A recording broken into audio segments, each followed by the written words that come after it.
है और वो जहां का तहां रह जाता है। शायद अगर हमने संविधान की 73वीं सूची को ठीक से पढ़ी होती और हम लोग अगर पढ़ें तो संविधान में बहुत अच्छा संशोधन है, लेकिन उसमें एक छोटा सा नकूना है जिसको हम लोगों ने कभी आज तक उस पर ध्यान नहीं दिया। अगर हमें हटाना है तो सबसे पहले अगर हमें लड़ाई लड़नी है तो उस नकूने पे लड़ाई, वो छोटी सी जो कैंसर के रूप में एक शब्द लिखा गया है उस संशोधन में, वो है कि राज्य सरकार के विवेक के ऊपर उसको छोड़ा गया है। ये संविधान में 73वीं सूची की बार बार हम बात करते हैं कि हम पंचायतों को इतना अधिकार दिया गया है। संविधान की 73वीं सूची में हमारे राष्ट्रपिता महात्मा गांधी ने जो ग्राम स्वराज का सपना देखा था, लेकिन हमने वो एक कैंसर जो उसमें छोड़ा गया, वो राज्य सरकार के विवेक के ऊपर जो कानून व्यवस्था को लागू करने की व्यवस्था रखी, जब तक उसको हम लोग कीमो देके उसका ऑपरेशन नहीं कर देते तब तक हमारी पंचायतों की हालत में सुधार नहीं। इसलिए जिस सरकार को अपनी जैसी मर्जी होती है, जिस राज्य में जिस तरह का गृह सचिव, वो पंचायत सचिव चले जाते हैं, पंचायती विभाग के सचिव चले जाते हैं, जो राज्य सरकार के जो मुख्य सचिव जाते हैं, चीफ सेक्रेटरी जाते हैं, वो अपने आईने से, अपने चेहरे से हमारे संविधान को कोई इधर धक्का मारता है, कोई उधर धक्का मारता है। आज आप केरल में जाइए, केरल की पंचायती राज व्यवस्था को देखिए, सारे चीज आज वहां के सांसद से ज्यादा पावर हमारे ग्राम पंचायत के प्रतिनिधियों को है। आज बहुत से ऐसी राज्य, अभी गुजरात की बात करी, मुझे बहुत दुख होता है कि मेरी बहनें बोली कि हम लोग वो गाय या बैल या कोई जानवर मर जाता है तो उसको हटवाने के लिए चिट्ठी लिखने का काम हम प्रधानों की रह गई है। ऐसी व्यवस्था नहीं है। आज इस मंच के माध्यम से आपको विश्वास दिलाता हूं कि हम लोग सिर्फ जिंदाबाद और मुर्दाबाद करने के लिए नेताओं का इस्तेमाल जिस दिन होना बंद कर देंगे, भारत की कोई भी राज्य सरकार में इतनी ताकत नहीं है कि हमारे ग्राम पंचायत के इशारे के बगैर कोई राज्य में निर्णय ले ले। आप बताइए कि शहर के लगभग 30% वोटर जो है वो बाहर रहते हैं, वो वोट नहीं डालते। अगर सच्चाई में देखा जाए तो जो बाहर रह रहे हैं उन्होंने अपनी घरें खरीद ली, अपना आधार कार्ड वहां का बनवा लिया, वो वोट डालने नहीं आते हैं। अगर बार बार हमारे देश के यशस्वी प्रधानमंत्री अगर नरेंद्र भाई मोदी कहते हैं कि हम बार बार देश के मुखिया बन रहे हैं, और लोग कहते हैं कि गुजरात से आए हमारे वो क्या बोलते हैं, भारतीय जनता पार्टी के चाणक्य आदरणीय देश के गृह मंत्री अगर कहते हैं कि अमित शाह जी के उनके नियम और कानून, उनकी व्यवस्था और उनकी राजनीतिक वर्चस्व के बदौलत देश में भारतीय जनता पार्टी की सरकार बनती है, तो उस सपने को अगर साकार नहीं होने देना है जब तक हमारी मांगों को वो सरकार नहीं मानेगी। आप लोग एक सशक्त हो जाइए। हम लोगों ने जिस राज्य में चुनाव आती है, इस मंच के बैनर तले अगर हमारे राष्ट्रीय कार्यकारिणी के लोग उस राज्य में कैंप करें, चुनाव से एक महीना पहले हम लोग उस राज्य में बैठे और अपने संगठन को एक एक मैदान को भरने का काम एक एक जिला में कर लीजिए। कारण जिंदाबाद और मुर्दाबाद करने के लिए टेम्पू पे भर भर के हमारे गांव के लोग जाते हैं, तभी प्रधानमंत्री के बड़े बड़े चैनलों में बड़े बड़े लोगों की फोटो दिखती है। उसको अगर बंद करने का काम हमने कर दिया, छोटा सा काम है कि जिस प्रदेश में चुनाव होता है, आज आप देखिए कि उसी गुजरात के एक गांधी ने एक लाठी लेके अंग्रेजों को खदेड़ दिया। ज्यादातर गुजरात के लोग हैं यहाँ पे। आज उत्तर प्रदेश की मोनोपोली रहती है देश की राजनीति में, लेकिन हम लोग खुद इस काम को करना नहीं चाहते। आज आप यहाँ की संख्या देखिए। आप कहते हैं कि मुझे क्या होता है, अगर हम एक फेसबुक और सोशल मीडिया के फोटो पे ही खुश हैं, या एक फोटो खिंचा के एक पुरस्कार को हमने एक बुके को अपने उस पे सोशल मीडिया पे डाल के खुश है, इससे नहीं होगा। हम क्यों ग्राम प्रधान से ऊपर न जाएं? क्यों ने, एक साथी ने बोला कि हमने अपना विधायक क्यों नहीं बनाए। आज केजरीवाल एक महाराष्ट्र के बाबा को दिल्ली के रामलीला मैदान में लेटा के और यहाँ पे सत्ता का बागडोर संभाल लिया, IRS की नौकरी छोड़ दी जी। आज बिहार प्रदेश में जाइए, वहां के, मैं जिस प्रदेश से आता हूं, बच्चा पैदा होता है और राजनीति शुरू हो जाती है, उनके खून में राजनीति है। आज उस प्रदेश में देखिए कि एक पीला गमछा लेके जनसुराज के नाम पे, जो पहले हर एक पार्टियों को ज्ञानवर्धक थे, जो पार्टियों का ज्ञान बांटते थे, वो प्रशांत किशोर जी आज पीला झंडा लेके पूरे बिहार में सरकार की नींद हराम करके रखी है। उनके पास कोई संगठन नहीं था। वो तो बंगाल में जाके ममता दीदी का चुनाव प्रचार किए, उन्होंने नरेंद्र भाई मोदी का चाय पे चर्चा की कहानी बनाई, उन्होंने और चंद्रबाबू नायडू के लिए प्रचार किए। लेकिन आप संगठित हैं। मैंने एक बार अपने क्षेत्र में बोला, अपने विधानसभा में, जब विधानसभा का चुनाव होगा, रूलिंग पार्टी की कोई भी गाड़ी को गड्ढा खोद दूंगा सड़क पे, उसको गांव के अंदर नहीं आने दूंगा, प्रचार नहीं कर रहा। आप सिर्फ एक काम कर लीजिए, सिर्फ एक काम कर लीजिए। आप अपने पंचायत के प्रधान हैं, मैं मानता हूं कि 100% लोग आपके गांव के आपके साथ खड़े नहीं होंगे, 60% लोग जरूर होंगे आपके साथ खड़े।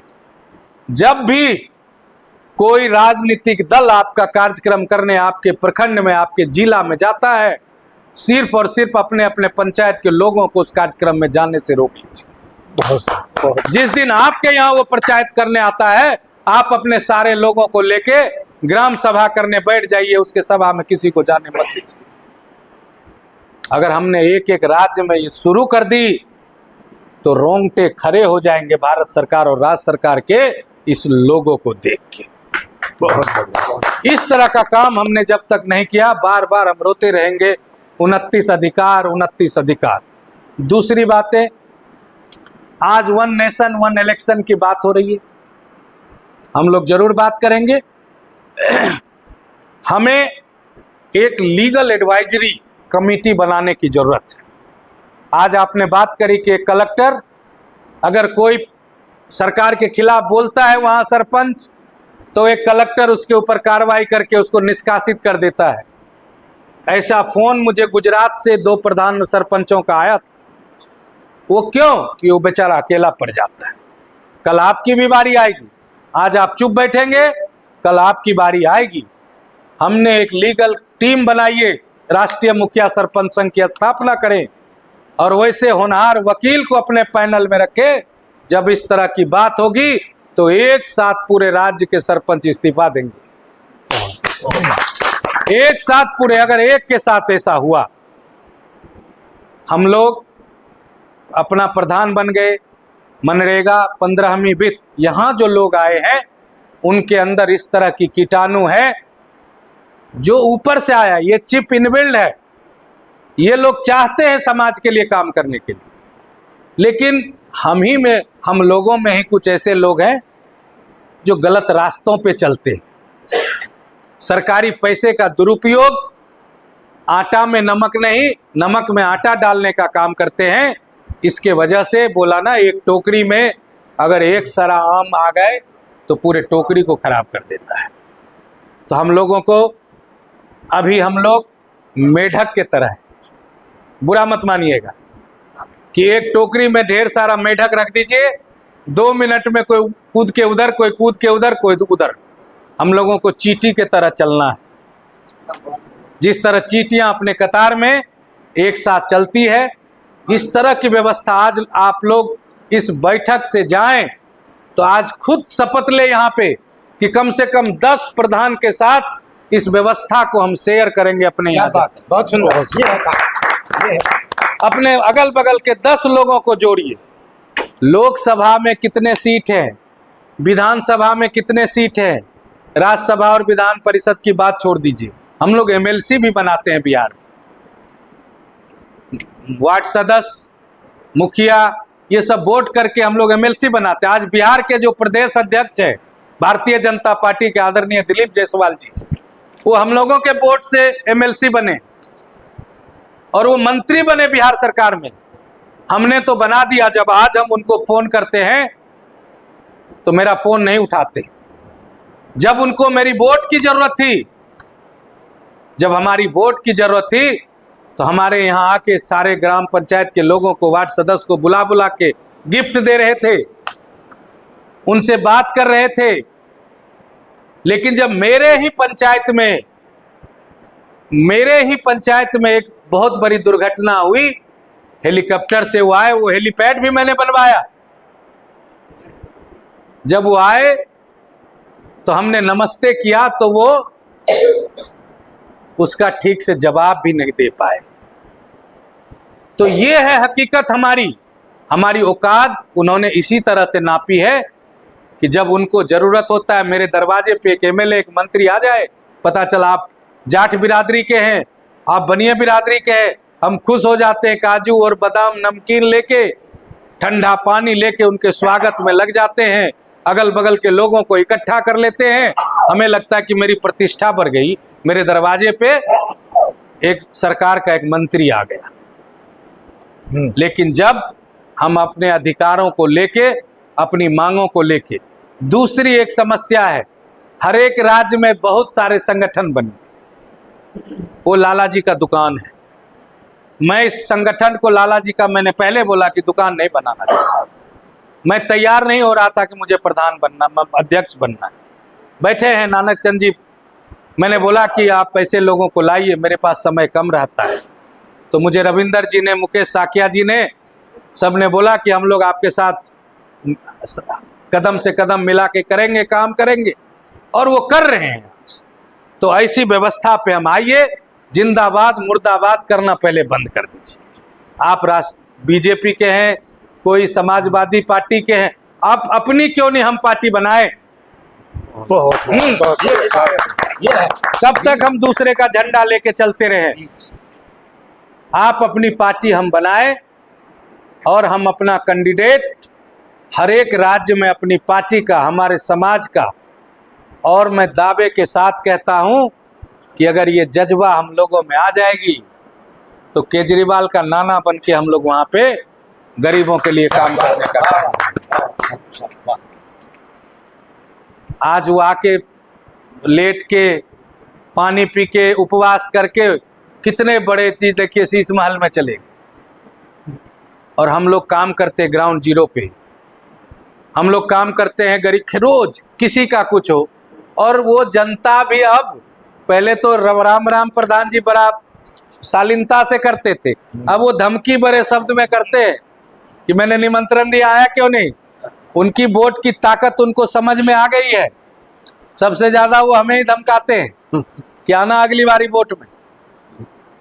तो हम लोग हर एक राज्य में, आप सब जाएं, 10-10 लोगों को हम लोग इकट्ठा करें और ये अपनी व्यवस्था की जानकारी दे, और अपने ही समय से, अपने विचार से, अपने क्षेत्र में अपने योग्य लोगों को आगे बढ़ाने का काम करें।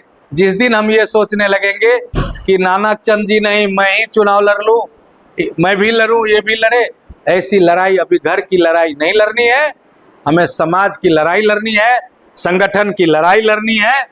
और अब ये मुहिम को शुरू करना है कि जिस प्रदेश में अब चुनाव आएगा, सब के सब पदाधिकारी, वो बोला ना बिहार में कहता है कि नून रोटी खाएंगे, हम मूंगफली खा के भी, चना, उबला हुआ चना खा के भी, अगर उस प्रदेश में हमें बिना पंखे की भी कहीं गांव में रहने की जरूरत पड़े तो वैसी आदत डालते हैं। और उस गांव में अभी बहुत लोग, बहुत सारे सरपंच कहेंगे राष्ट्रीय पदाधिकारी को अपने यहाँ बुलाएंगे, वैसी व्यवस्था नहीं है उनको ठहराने की। तो हम तो गरीबों के नेता हैं, सीधे गरीब के नेता हैं।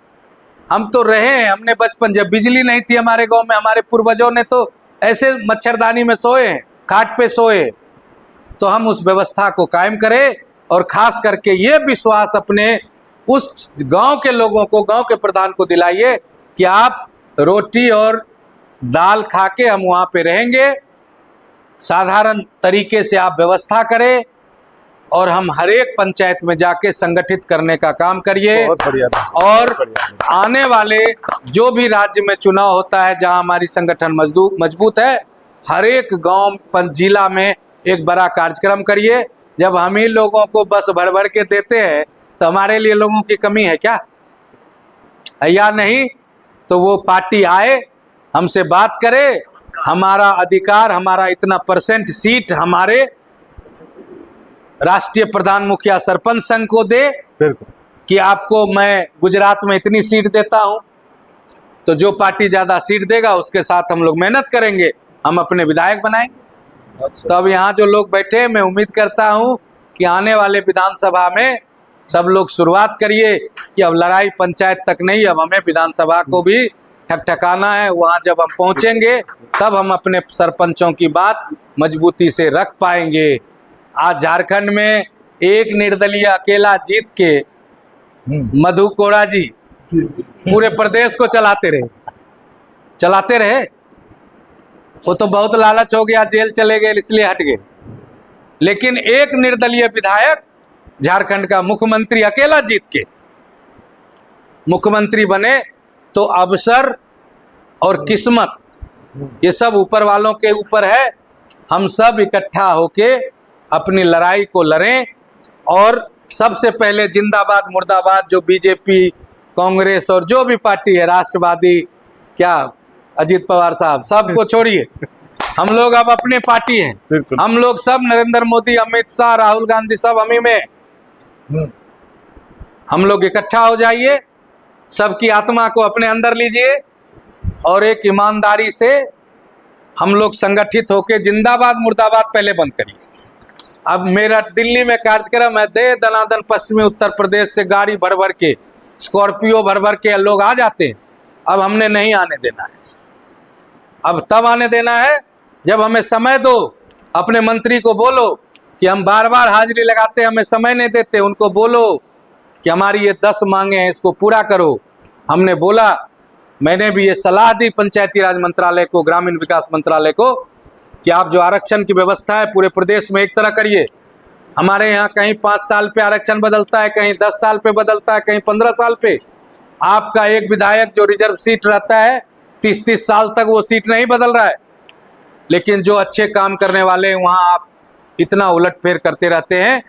उस व्यवस्था को भी ठीक हो। अभी सर ने बोला कि 1 नेशन 1 इलेक्शन की जब बात हो रही है तो हमारे पंचायती राज का भी कानून जिस तरह केरल का है उसी तरह का कानून पूरे उत्तराखंड में भी हो, गुजरात में भी। अभी बिहार में संगठन है, वहाँ के प्रदेश अध्यक्ष जो राय साहब हैं, उन्होंने बहुत अच्छी लड़ाई लड़ रहे हैं, उन्होंने अपने बिहार के संगठन को लड़ रहे। लेकिन मैंने जो अधिकारियों को राष्ट्रीय प्रधान मुखिया सरपंच संघ के लेटर हेड पे गुजरात से मुकेश भाई है, मैं इन्हीं से ड्राफ्ट करवाता था चिट्ठी। और मैंने मुख्य सचिव महोदय जब यहाँ चीफ सेक्रेटरी कॉन्फ्रेंस में दिल्ली आए, मैंने उनको सारी व्यवस्था बताई, हमने मंत्री जी से मिलके बताई। मैं कोई मीडिया वाले को लेके नहीं गया था, मैंने कोई सोशल मीडिया की बखान नहीं करी। मैंने रियल में दिल से मुखियाओं की आवाज को लेके 4 चीजें लिख के ले गया था और उनको समझाने का काम किया। तो उनको समझ में आई और आप लोगों को बताते हुए खुशी हो रही है कि वहाँ के बिहार प्रदेश मुखिया महासंघ के अधिकारियों की लड़ाई, धरना प्रदर्शन, हड़ताल और मेरी लेखनी जो मैंने पत्र बार बार अपने संगठन से लिखा, और दोनों के मजबूती से बिहार के मुखियाओं को अभी 10 दिन पहले बहुत बड़ा अधिकार मिला। सबसे पहले उनके 5 लाख रुपए की उनकी इंश्योरेंस की, मतलब अगर किसी तरह की डेथ होती है, नेचुरल कुछ होता है तो 5 लाख रुपया। उसके बाद इलाज के लिए पैसे। बिहार में मुखियाओं की हत्याएं बहुत हो रही थी, तो हमने अभी सारे डीएम को आदेश किया गया राज्य सरकार के द्वारा कि उनको शस्त्र की, जिनको लाइसेंस की जरूरत है। उन प्रधानों को, उन मुखियाओं को बिहार सरकार लाइसेंस देगी आत्म सुरक्षा के लिए।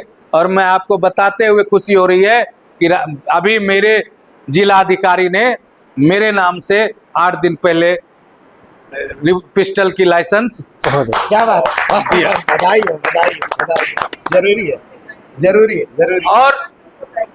और सारे सरपंचों के लिए हुआ।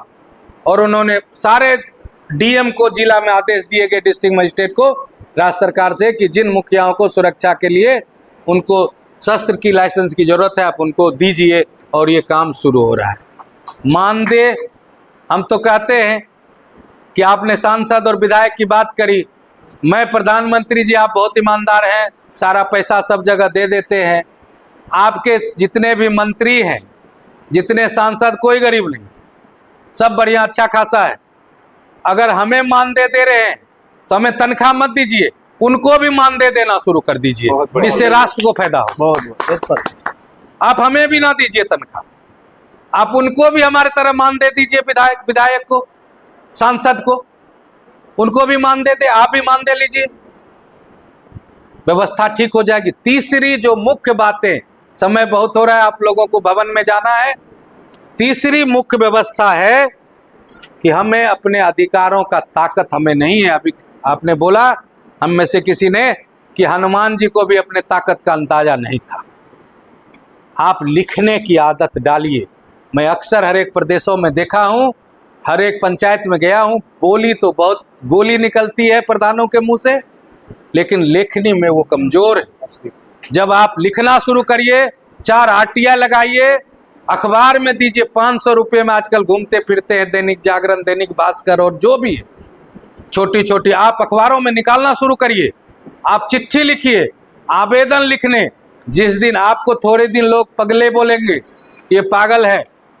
हमने जब लिखने की आदत डाली और हमने शुरू किया, तो आपको बताते हुए मुझे खुशी हो रही है कि इस पिछले वित्तीय वर्षों में मैंने 3 से 3.5 करोड़ रुपए का पक्की का कार्य अपने पंचायत के लिए किया। 3.5 करोड़ राशि मैंने पिछले वित्त वर्षीय में मनरेगा में खर्चा किया। आप जब लिखना शुरू करेंगे तो पदाधिकारी को भी पता लगेगा कि इस पंगे से दूर रहो, इनकी बातें को मानो। तो लिखने का काम करिए। आप ग्राम सभा में कोई समय सीमा, ग्राम सभा का अध्यक्ष ग्राम प्रधान होता है, आपको किसी की इजाजत की जरूरत नहीं है। आप एक आरटीआई लगाइए अपने जिला में, उनको पूछिए कि किस रूल के तहत आप समय सीमा तय करेंगे। दूसरी बार से आपको समय सीमा वो नहीं देंगे।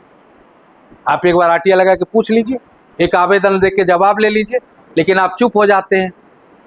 तो ग्राम प्रधान को अधिकार है, ग्राम की पूरी व्यवस्था, मजिस्ट्रेट है पंचायत की, आपको पूरी अधिकार है कि आप ग्राम सभा कब कब करेंगे, वो भी अधिकार है।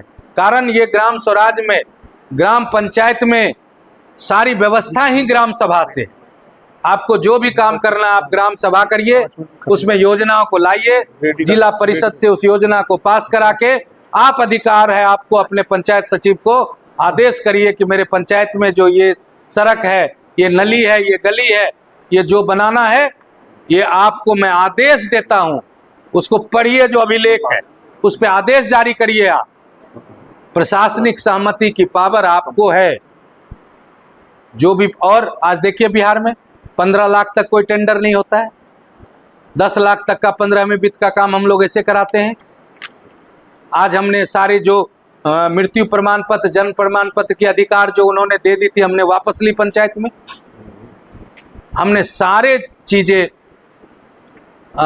जब लड़ाई लड़ना शुरू किए तो होगा, जब हम वहां लड़ सकते हैं तो हम आप सबों के लिए भी लड़ेंगे और इस लड़ाई को जारी रखेंगे। इसको सिर्फ एक मीटिंग ही नहीं, आज शपथ लेके जाइए कि अपने अपने पंचायतों में हम लोग सशक्त होंगे और हम पूरे भारतवर्ष में राष्ट्रीय प्रधान मुखिया सरपंच संघ, हम लोकसभा भी लड़ेंगे, हम विधानसभा भी लड़ेंगे और हम ग्राम सभा भी, तीनों सभा में हमारी भागीदारी हो। ये शपथ लेके हम लोग यहाँ से चले। और हम लोग 3 लाख पंचायत का प्रतिनिधित्व कर रहे हैं हम लोग पूरे भारत में। इतने जनता किसी सांसद और विधायक के पास नहीं है। हम लोग इन लड़ाई को लड़ें और केरल मॉडल को लेके हम लोग आगे बढ़ेंगे कि वही व्यवस्था सभी राज्यों में हो। बस और तो उत्तराखंड का कुछ सवाल था, सब चीज़ों सबने बताई दी, सब बातें हो गई। ये हमने अभी बिहार में भी लोहिया स्वच्छता अभियान के तहत स्वच्छता कर्मी की भर्ती करी है, 5,000 रुपया मानदेय उनकी फिक्स हुई है, सुपरवाइजर रखा गया है। तो सारे अब हम लोग क्या करेंगे, एक अपनी कोर कमेटी की बैठक कर हर एक राज्यों का जो भी व्यवस्था है सारी कागजें हम मंगवाते हैं, सब जहाँ की जो अच्छी चीज़ें हैं वो एक जगह लेके एक पूरा हम लोग पूरे देश में हस्ताक्षर का कार्यक्रम हम शुरू करेंगे। जो हम लोग अपना आवेदन बनाएंगे पूरे देश में घूम घूम के संविधान के कितने पन्ने थे उस किताब में उससे 10 गुना ज़्यादा सिग्नेचर लेके, और अब हम लोग किसी छोटे मोटे अधिकारी और नेता के पास नहीं जाके हम लोग राष्ट्रीय प्रधान मुखिया सरपंच संघ अपनी मांगों को लेकर जो हमारी शॉर्ट लिस्टिंग है वो एक पत्र हम लोग बना के पूरे सभी राज्य के लोगों हस्ताक्षर का भार लीजिए। हर एक गांव-गांव में जाके अगर 140 करोड़ है तो 100 करोड़ लोगों का हस्ताक्षर लेके देश के यशस्वी प्रधानमंत्री के हाथों में वो कागज देंगे। इस बात को बदलाव करिए, और जब ये कार्य हम लोग कर लेंगे पंचायती राज व्यवस्था जरूर सुधरेगी। इन्हीं शब्दों के साथ मैं अपनी वाणी को विराम देता हूँ। बहुत बहुत धन्यवाद। आप जो जहाँ से आए हैं सब लोग की यात्रा मंगलमय हो, अच्छी तरह आप लोग अपने घर को पहुँचे। बहुत बहुत धन्यवाद। बहुत बहुत धन्यवाद आदरणीय अध्यक्ष जी। आप